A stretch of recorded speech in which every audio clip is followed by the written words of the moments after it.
Hey class, I'm just going to go through the rest of these problems from the worksheet that we did in class yesterday. Um, uh, these were ideas from 1.3, a little bit from 1.2. This is mainly a 1.2 idea using dot products to find angles. So I first want to apologize for the 4 o'clock class where I got quite flustered on number 3 and couldn't do it, started off on the wrong foot. I apologize. I'd like to thank those that stayed after section 5. That they had some great strategies on how to find how to do problem 3, and they showed it to me. Great job. I did solve it myself between sections, but they came up with some other ideas that I hadn't thought of. So problem 2, I've done problem 2 down here. So I first found the vector going from B to E. So this is the vector here that goes from B up to E. So I found that by taking E and subtracting B. So when you subtract two vectors, the one you subtract is the tail, and the first one is your head. And so that can help you remember which direction your vector is facing. And then to make the line, I just took a point. I took the point B, so this is the vector B. It's also the point B, since it's the vector B and the point B are the same as long as the vector starts at the origin. So I took the point B and added this direction vector, adding multiples of the direction vector, and those multiples is captured by S, so you could write T, it doesn't matter. And any value of S will get us another point on that line, and S can go anywhere from -infinity to infinity. So I'm going to talk about 3 different ways we could solve number 3. We're going to start, in each one we're going to start by finding the point of the intersection, and then use that to find the equation of the line.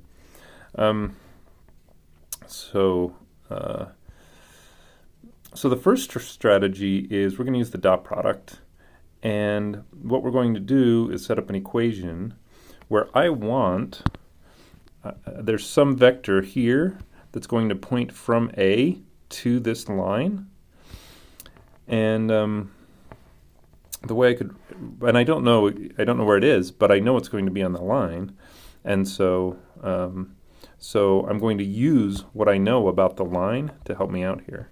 So if I want this vector, I want to point on the line minus A, and we're lucky here because the A is just the origin. But if I take, so that green vector will be 2, 0, 0 minus, or plus S minus 1, 1, 2 minus 0, 0, 0. So this is a vector that points from 0, 0 to the line.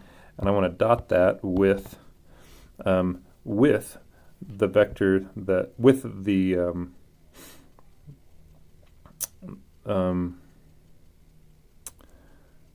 direction vector of this line. So the direction vector is just a minus 1, 1, 2. So a minus 1, 1, 2.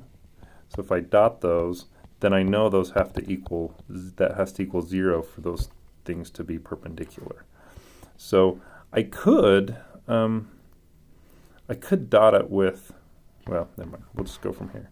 So and this is, I only have one unknown here, which is S, and so this gives me an equation that I can use to solve for S. So the minus zeros here won't do anything, so I can just cross them out. Then I have to use be careful about my algebra here to distribute things out. So I get 2, 0, 0 dot, so I'm distributing this out to do dot products. So 2, 0, 0 dot minus 1, 1, 2 plus S dot a minus 1, 1, 2 dot minus 1, 1, 2 equals 0, and one of the rules with dot products is I could multiply s in first and do the dot product, or I can do the dot product first and then multiply by s. Doesn't matter there. Those are equivalent. So I'm going to leave s out for now. So think of it this way. So here I get a minus 2, 0, 0. Well, actually, I'm not going to get a minus 2, 0, 0. I just get a minus 2 because the dot product is a constant. So I get a minus 2 plus, here I get 1 plus 1 plus 4. So I get 6s equals 0. And this means 6s equals a negative 2. Oops, equals positive 2. So s equals 2/6 or 1/3. So that means the parameter s, when it has the value 1/3, it will get me this point that I want. So I can come back up to the equation of the line to figure out exactly what that point is. So at s equals 1/3, then I get 2, 0, 0 plus 1/3 minus 1, 1, 2, which equals 2 minus 1/3 is 5/3, 0 plus 1/3, which is 1/3, 0 plus 2/3, which is 2/3. So this is the point.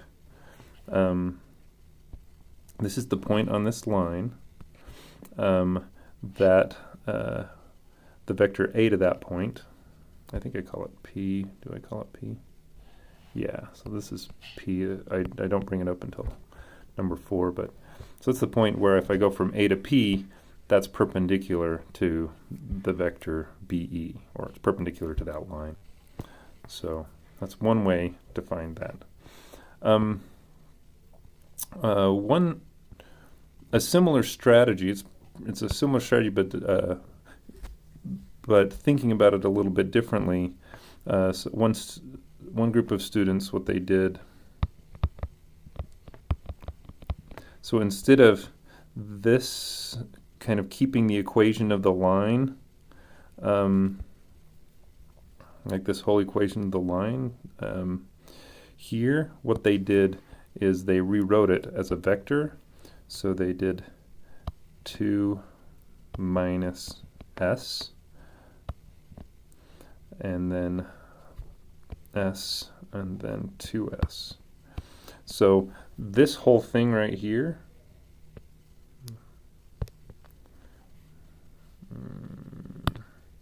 that's the equation of the line, right? The right-hand side of the line. We can just write that as one vector. You multiply s into each of those, and then you add them up, and you can get this. And this makes it a little bit simpler. When you start doing that dot product, you can it saves you from doing some algebra. And so this whole thing up here,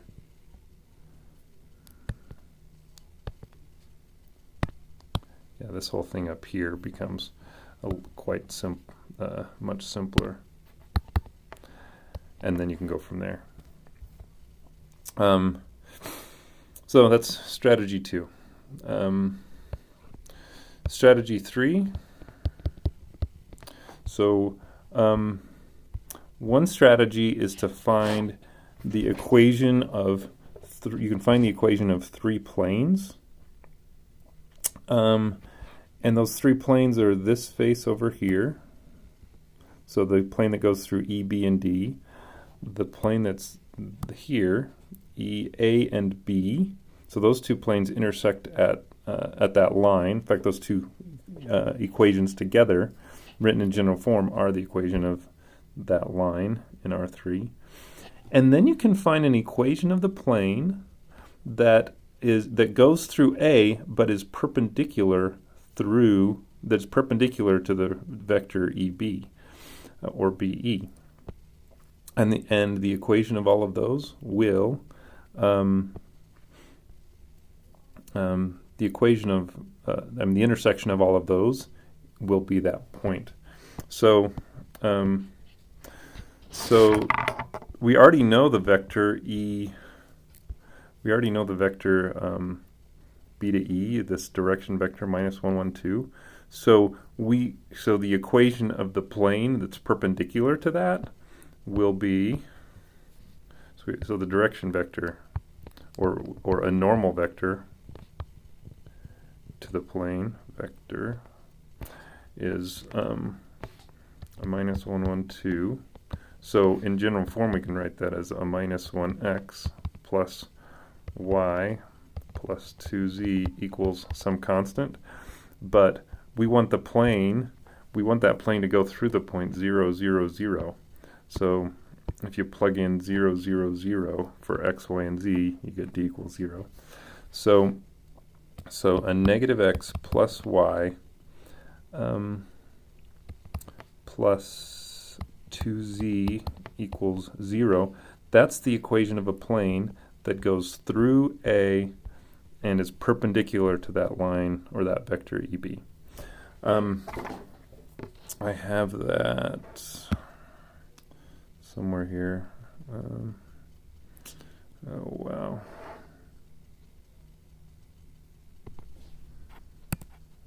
Should put this on a different screen. We'll see if this is it. Oh, this is it. Okay, great. So so this plane, so here's our image, and this is the plane that is perpendicular to this line EB, or that line segment, and it goes through A. So it intersects, that intersection right here. That's what we're looking at. The problem is we want a nice way to find, we need to figure out what that is. So if we have an equation of a line, that line we can then use the equation of the plane and set up equations. So one way to do that is we already have, so we could find equations of planes for those other ones. The plane on this face, the plane on this face. I'm not going to do that, but you could, and you'll have 3 equations in general form for planes. So you have 3 equations, 3 variables, an x, y, and z, and then you can solve for x, y, and z using elimination and substitution. That's one strategy. Another, we already have the equation of that line, though. The equation of that line is right here. So, so we do know that x, y, and z equals 2, 0, 0 plus s minus 1, 1, 2. So this is the equation of the line. This is the equation of the plane. And we want them to be the same. So we want the x, y, and z that's in this line to be the same x, y, and z in here. So one thing we can do is we're going to use this technique that another student did after class and showed me. So we're going to rewrite this x, y, and z as 2 minus s, s, 2s. So all I did was I multiplied that s through, so I had 2, 0, 0 plus a negative s, s, 2s, and then I added each of those up to get 2 minus s, s, 2s. Okay, and if I now I want this x, y, and z to be the same as this x, y, and z, so that, because we want to know the point where it satisfies this equation and this equation. So I'm going to substitute in my 2 minus s, my s, and my 2s in for my x, y, and z. So I get a minus. So our strategy is to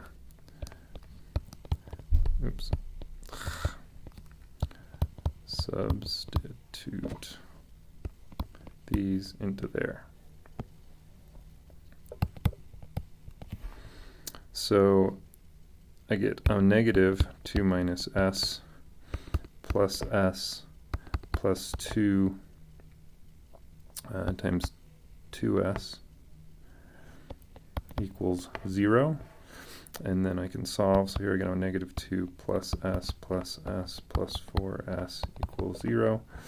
And this looks fairly familiar to the work we did up here. you get a similar thing. Well, one more step, we'll get the same thing. You get a negative 2 plus 6s equals 0, and so you solve and you get s equals a third again. Okay, so that's another way. And I think that's enough ways. So yeah, the one way that I didn't work through completely was finding the equations of those three planes, but that's a little bit, just takes longer, but it's certainly possible. Okay, well, that takes care of number 3. So about number 4, number 4 says, let S be the equation of the line from problem 3 and P be the intersection point from 3. What is the vector dP? So we want to go from D here to P. So D has the coordinates 2, 2, 0. So number 4, so we want the vector dP. So we're going to start at D and end at P, so we want P minus D. So P was 5/3, 1/3, 2/3, and we subtract off 2, 2, 0.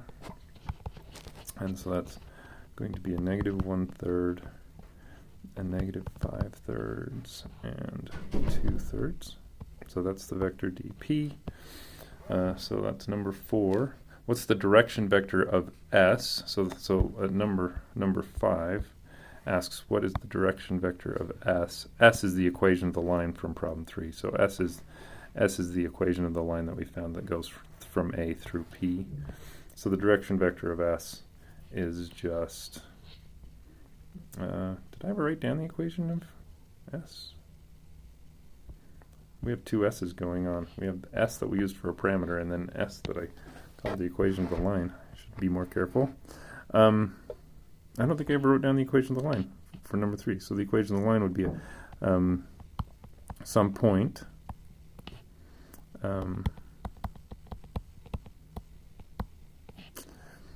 plus, I'll use t this time, and then the direction vector, and the direction vector is just well, it's the point, but that point minus 0, 0, 0 will just be that point. So 5/3, 1/3, 2/3.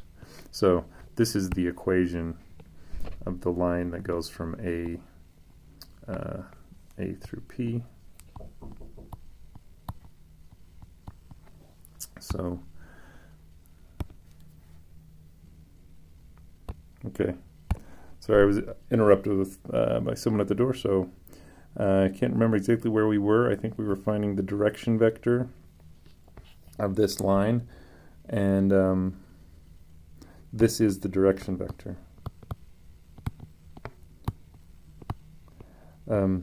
So, yeah, in problem 5, what's the direction vector of S? And S is the line that goes from A to P, that goes through A and P. So that's the direction vector there. And finally, what is the angle of ADP? So let me get a new color. So if we go up to P and then down here, here we have two segments, and we can figure out what the angle is, and the tool we have for angles is the dot product, right? So I think I'll just, so I forgot what the vector was. What's the vector dP? We did that somewhere, right? Oh yeah, so here's the vector dP, and the vector AP is was 5/3, 1/3, 2/3. So this is where we really should be working on number 6 now. So we can do the dot product of these. I might have to change a sign to make it so we're working with the right angle.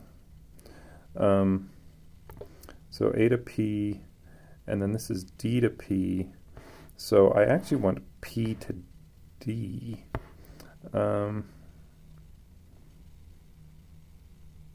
What I'd really like I'll just quickly draw down here. So here we have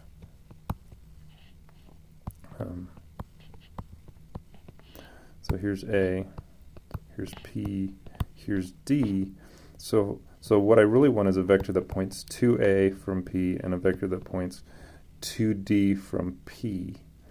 Because if I have a vector that like points this way, and or as long as both vectors point towards P, then I would have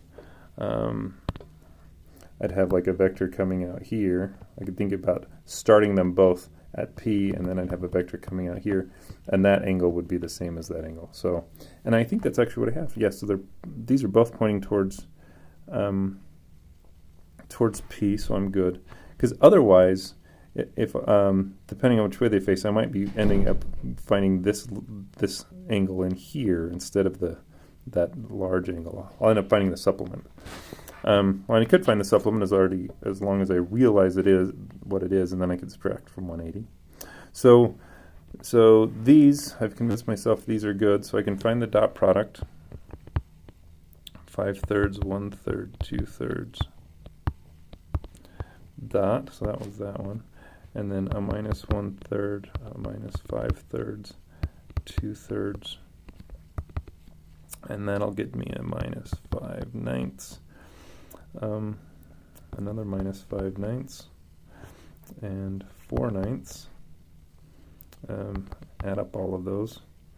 So it's going to be a minus 6/9 if I did the math right, because 4 will cancel out with all but 1/9 of these 4/9, and that negative 5/9 cancel out all but a negative 5/9, and then yeah, it should be a negative 6/9 or a negative 2/3. That's the dot product. But I have to divide by the length of both of these. Because remember, if I want the cosine of the angle, it's equal to the dot product divided by the lengths of those. So this negative 2/3 is this part. So negative 2/3. Then I divide by the length of each of those, and the lengths are going to be 25/9 plus 1/9 plus 4/9. So that's the square of the AP. That's the sum of the squares of each of the entries of AP, and then the square root, and then multiply that by the square root of 1/9, 25/9, and 4/9. Oh, I'm really lucky because, yeah, those end up being the same. I'm each going. I have one direction where I go 1/3 out, one direction I go 5/3 out, one direction I go 2/3 out. So the lengths are the same. So when I multiply those together, I can just take the square root off. That was lucky. So minus 2/3, then 25/9 plus 1/9 plus 4/9, and that's going to be, it's 25 plus 5, it's going to be 30/9. So I have a minus 2/3 over 30/9. Do a little invert and multiply thing here. That'll go to 1. So here I get a minus 20. So that'll go to 10, and then 9ths.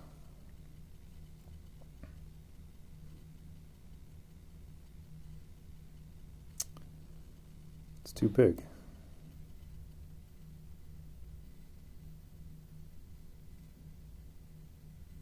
Oh, I wrote 39ths instead of 9/30. So I'm like, yeah, because this has to be between 1 and a negative 1. That was too big. So 9/30. There we go. So yeah, because I wrote 39ths instead of 9/30. Okay, so that's a little different. So then this would become 3. This would become 15. So I get a minus 3/15, and then that's a minus 1/5. So the cosine is a minus 1/5. Boy, I'm really lucky the math turned out so nice on this. So if I want the angle, I know the cosine of the angle is a minus 1/5. So I need to take the arc cosine, or inverse cosine, of a minus 1/5, and that you can punch it on your calculator. And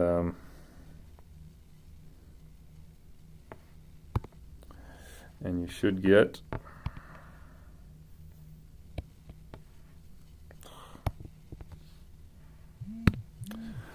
101.54.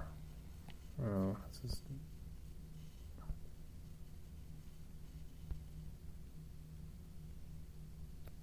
there we go. You can see have the angle there, 101.54. So I had